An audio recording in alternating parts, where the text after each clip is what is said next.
Una forgot na Jesus ebulugo so ya repon wa baby virgin. Ono channel from the horse's mouth from wa baby virgin. Ke abro na omo agwuru. Ebe ona ye testimony otu esi we kpochie gate stardom ebe chori ime ekpele.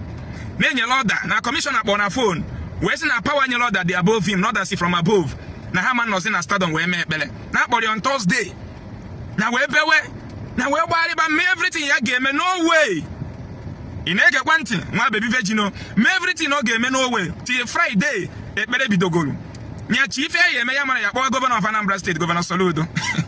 Ya kpọcha Governor Soludo kpọwa Governor Hope Uzodimma ebe aka na we gwa na Hope Uzodimma bụ ofo ya mmadụ na abọ. Nwa baby virgin we rap Holy Spirit kpọwa Governor Anambra State. Kpọwa nwa mgbe afọ na phone. Holy Spirit we kpọwa His Excellency Governor Hope Uzodimma. Nwa virgin akpọzi Nje Michael. Ọkpọzi Nje Hure. Ọkpọzi chi ahụ ji afụzọ na emanya amụma na ebo mara mama. Igbo ba anyị ma mmanụ nke echi ya zelu. Una forgot na Jesus ebulugo ụzọ ya repụ nwa baby virgin. And I young men injizi bunye ego mtie bụ 20 million naira ntie bụ si. Na onwe onye ọbụla ịma be nne ya, onye Ezeaku, onye Udi, onye Ikem, onye Ụzọwan, onye Ọgwụ, onye Nkanu East, Nkanu West. Ịma be nne ya dalụ ngwụlọ. Ịkpọrọ Jesi ekpere nwa baby virgin. Onye ahụ agaba ije, ma onye kpụrụ isi. Onye ahụ afọba ụzọ ma onye ogbi onye ahụ ekwuba okwu na mmeye gị 20 million naira. Or any type of sickness including appendix. Inwe the medical report ni nwere appendix just see ekpele ahụ na mmenye gị the sum of 20 million naira. And that is the MJ agwale gị ab na I'm sure anything about prayer to heal sickness is scam. Prayer doesn't change any situation, only man changes situation. And don't many see one baby virgin.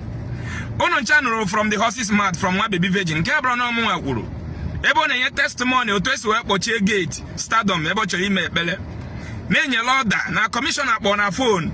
We say na power nye order dey above him, not as from above.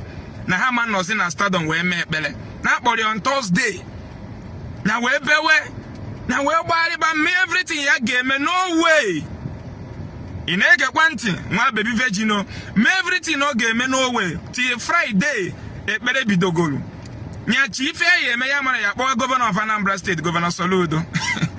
Ya kpọcha Governor Soludo kpọwa Governor Hope Uzodimma ebe aka na we gwa na Hope Uzodimma bụ ofo ya mmadụ na abọ. Nwa baby virgin we rap Holy Spirit kpọwa Governor Anambra State. Kpọwa nwa mgbe afọ na phone. We rap Holy Spirit we kpọwa His Excellency Governor Hope Uzodimma. Nwa virgin akpọzi Nje Michael. Ọkpọzi Nje Hure. Ọkpọzi chi ahụ ji afụzọ na emanya amụma na ebo mara mama. Are you kidding me?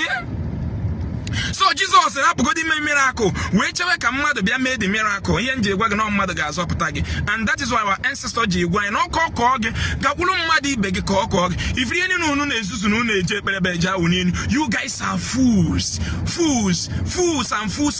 That is typical rule. That is fools. I swear with my life. Oh yeah, he buje better we be aware. I'm asking you. Oh yeah, he buje better. Nagin and nagi picture Jedeka Jesus walking free. Every mother gonna need medical facilities.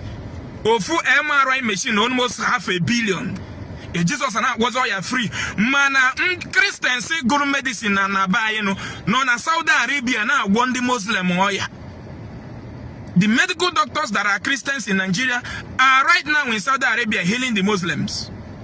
Is that not a typical example to you to know that prayer and Christianity is just a fraud? Now, why baby virgin? Where boys here mad? Because here na say mo na gina na say to kwase mad obi also mad ga nyele ga aka. If religion na say ga to kwase na mad obi oga, without human being you will die premature death. Na ina achọ nwa bụ mad ga to aga ime. Na chọrọ ịza papa m nwa bụ nwa ike ihe je n'ụlọ bụ mmadụ etowe ma ọlọ gị nwa. Ihe na-arụ ọrụ n'ụwa bụ ihe go to government is design n'obodo system government ọ bụrụ system God or Jesus. Na system government kpọchi stardom unu. Kedu nwa virgin men? Nwa virgin have to follow the system of government to open it, not the system of God. Ọkpọwa governors. Governor wee kpọwa governor Enugu state. Kpọwa ndị nyere order. Ewe megi na ewe kpọperu na ebe ahụ. Ihe nchọrọ ịnụ mgbe ahụ bụ ọ na-enye testimony bụ na ka esi kpọchie gate anya wee chete na time of Elijah na ndị amụma Abalụ na Elijah kpọrọ ọkụ sinye n'igwe bịa ihe nchọga nwa baby virgin kwuo bụ hey ozugbo asị na ama mkpope gate ya wee kpọkọọ God of Elijah ọkụ wee si n'eluigwe wee gbabie gate ịmakwa na thunder si n'elu ụgbọ agbabie gate stadium a maka Chineke ma onye ugwu ma onye nta ga-agba ọsọ bụ ndị niile aka fadin ya ndị niile aka fadin ịkpọchi gate ọsọ ga-ata is ịgbakọta tufuo nọmba so da ga-arapụrụ unu gate afọ 1 month onwedo onye ga-emetụ ya aka ka eje kpochi gate ahụ ịnụ na thunder si n'elu ozugbo nwa virgin kperekpere gbabie the gate enweghị anybody ga-anye the gate afọ 1 month a ga-arapụrụ unu na-ewere emewe ekpere ihe na-enyere mmadụ bụ aka ihe nwa baby virgin bụ taa bụ gị nwa nwa kobo unu na contribute unu atinyere ya n'ofe akaụntụ o wee na-egbo mkpa ya ihe niile ji dị mma n'ụwa bụ ego ndị ga-enye gị ego a ka ede ma bụ gọọmenti ịkpata ego otu amana gị sa struggle ọ bụ na gọọmenti nyere ọdas ego my brother echi hapụ turn auto kidnapper buru gị they will kidnap you. Ndị gboo ji si na ụmụnna nwezu akịrị na si eme gịnị ana Jizọs efelu go nwa baby virgin ọkpọwaze mmadụ bọsị reality ga-ehit gị ifere ihe na-agbagharị kpurukpurukpuru ịbụ ezigbo onye ala ife nji akpọlụ gị onye ala bụ na Europe wetara gị Jizọs mgbe fa chọrọ idevelop befa fa kpọrọ Jizọs fa bịa zuru nne na nna anyị n'oru bundle them go to France you see black Africans that could not rest their home go to American you see black Africans that could not rest their home know it well that Americans is Europe that killed the whole season of America and took over that land in one idea you don't have an idea because you don't do research. Now, raw the biggest tunnels within raw farming made a lot of job in their land. Which it is will tell Jesus even Jesus for blessing. But no, but then Jesus why he dime and you go make no dime. But someone here Atlanta boy on a phone. A would motor shot here. One year among we but child support. From that day, we don't want that child ogo. What my me ogo as well no mogo. Here you want to carry out you went all over at the age of 16 years. 16 years will be a part-time job. Almost by university. Government a year go what over 200 million. Here not be a school loan. Government a year school loan. On where gonna account? Makanego can mother jadendo. Offer gonna account your Manchester to be a kidnapper. Or Manchester of over 200 million account here. Then Augusta University with the zero on our roll on our fund the government the money small. Ojema Brumoto 2028, a year 15 years to pay. Ojema Bromarichuna lawful, a year 30 years to pay. Now, government be any yellow Mohaka no Bodonia Jesus. In Orosia and Nigeria, not God of Ndiocha, Obia goes Yegi, Imani Bonyala, Metomoga cannot be seen Bonyala. Yes, Obuno government in a goes you mark and the ocha in that positive Jesus if I Gobia goes here again, where government take well I go see again. Tiomoga cannot be seen Bonyala, Ipomoga is seen Bonyala. Israelite, you know, God of Israelite be begi. Hero 18 years nobody Israel. He joined a military training. Accusations case a boom mad in order to defend your city. Mazo Wezo. 18 years, what you had the Gadomi, Dovegini, Losig Boya Bonisi, Yirimado, a boy, I think a boy and for Target Mrobi Ba. Accusations case a boom mad for 4 good years. Kiga got the training. If you want to join the military, join. If you don't want to join, you can start another work you want. Now Israel man iron drone ne chefa. Now get one boni sioji or crowd on a village a shameless adults and when Africa ne claim na faga school use people. In one local na ben again was God of Israel ko bia buche village ibo onyala metonwo ga kano be sin na ibo onyala. Obuni na God of Israel ko bia chewe community gi when Israel man iron drone na magnet over 2000 missiles nenu and in when here na ben na was God of Israel ko bia chewe ben na gi tionwo ga kano be sin ibo onyala sin ibo onyala na ha Jesus. Yes, imetonwo ga kano be sin ibo onyala na ha Jesus. Obru tata na America na 2019 they kidnap one of the American citizens. 2019 they kidnap one of the American citizens. Dobian and Sambisa Forest. Donald Trump sent that only 8 soldiers with one of the fastest fighting jets made by human beings like me and you in jet better than Africa. A way flew all the way from America. After 2 weeks, a kidnap Reverend Lawa, one of the camp presidents. Christians of Nigeria say je ekpere for 2 weeks egwu no tie nwoke a be ya kere after all the prayers and adoration. Obuni ka na-eje ụka na believe na God onye ọcha biari buru nwanne ya na Sambisa Forest na the same God arapu nwanne gi Reverend Lawe egbuo ya ka ọkụkọ na Sambisa Forest. Obuni ka na believe na God ahụ ga-abịa za ga ekpere change your condition instead of government. Metongo ga aka no bi snibu onye ala. Itongo ga aka no bi so nwa gi ni bụ onye ala na aha Jesus. Ihetago obu na nwa gi nwe hole in the heart. Iwe mkpọrọ nwa na-eje ekpere ka Jesus gwọọ nwa nwere hole in the heart. When obodo ndị ọcha bụ ime nwa nwere hole in the heart detect ya ozugbo irapụ nwa n'ụlọ ọgwụ edozichi anya wee gwezi gị mbọsị ga-abịa kpọrọ nwa gị. Ndị anyere gị Jesus. Ọ bụ na ụdị ụlọ ọgwụ adịghị na village gị ị na-akpọzi God of ndị nwere ụdị ụlọ ọgwụ ka ọ bịa zụọ nwa gị nwere hole in the heart. Metụ onwe gị aka n'obi si n'ịbụ onye ara n'ime Jesus. Ikpe onwe gị si n'ịbụ onye ara n'ime Jesus. Ihe ta na-ekwu. Now Jesus had disappointed nwa baby virgin. Jesus says here, but okpọwa governors. Ma o ribido nwa virgin keta, okpọwa governors, okpọwa mmadụ bịa zie ekpere kpopere ebe na eme ekpere. Mana gị nwa o ribido, ama m ebe o si ribido gị. Ime na ihe ribido gị na bụ basic amenities government denial again. That you need to get through due process. Jesus ga-egbo olu gị mkpa. Jesus na-enye ego na Nigeria, mana ndị ọcha na-enye ndị be ha loan without any collateral. Nye ego no nye gị 30 years to pay. Obu na ndị ọcha na-enye ndị befe ụnọ nye ha 30 years to pay. Ị nọ na Nigeria na-ekpebere na Jesus na-enye ụnọ. Tie onwe gị aka n'obi si n'ịbụ onye ara n'ime Jesus.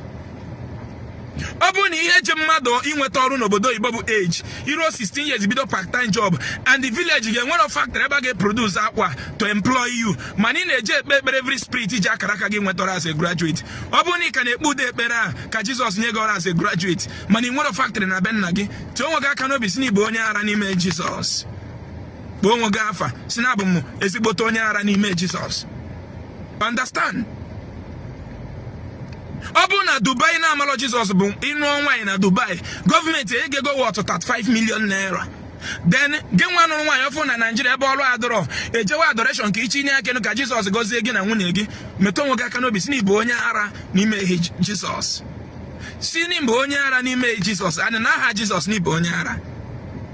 Mgbe na-eme ka ịpụta n'olu Christianity bụ fraud. Ihe nji tibe mkpa bụ ihe mfu n'Igbo Love Themselves Charity Foundation. Ndị egbukpogo ndị bai. Unu notice na ọnwụ ike benata. Ọnwụ youth nsusu benata. Tizi mbidara agitation na youth ebido jewe ụlọ ọgwụ.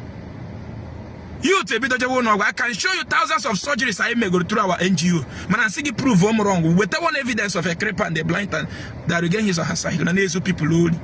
Unu tuke again unu enye ofu onye na akpa. Oburu naba ijeweze ka Jesus o nwetere ga practical ihe niile need should come practical through your effort and through having a good governance. So molanya o nwa virgin Jesus ayale pugogo. Jesus asa kwa nwa virgin akpọkwa Jesus ka akpọchiri gate ọkwa mmadụ sị na ya kpọrọ Senate president kpọọ Governor Hope Uzodimma kpọọ His Excellency Chukwuma Charles Soludo.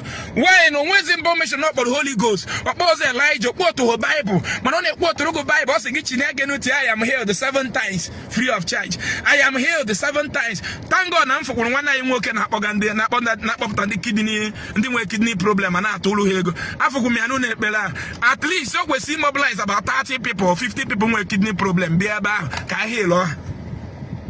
Ya ka m na-enanya because I still not believe na ọ ga-akpọtarị ndị nwere kidney maka ama m n'ije inbox ya ndị nwere kidney problem karị more than 5,000 or 10,000. Ọ ga-mobilize about 30 or 40 of them bịa ekpere ahụ. I believe na ị ka ya for the testimony. Ihe ten na-egwu ka ya gosi testimony ebe ndị kidney problem aha na-atụrụ ego online mmadụ na-agwọrọ na crusade ahụ.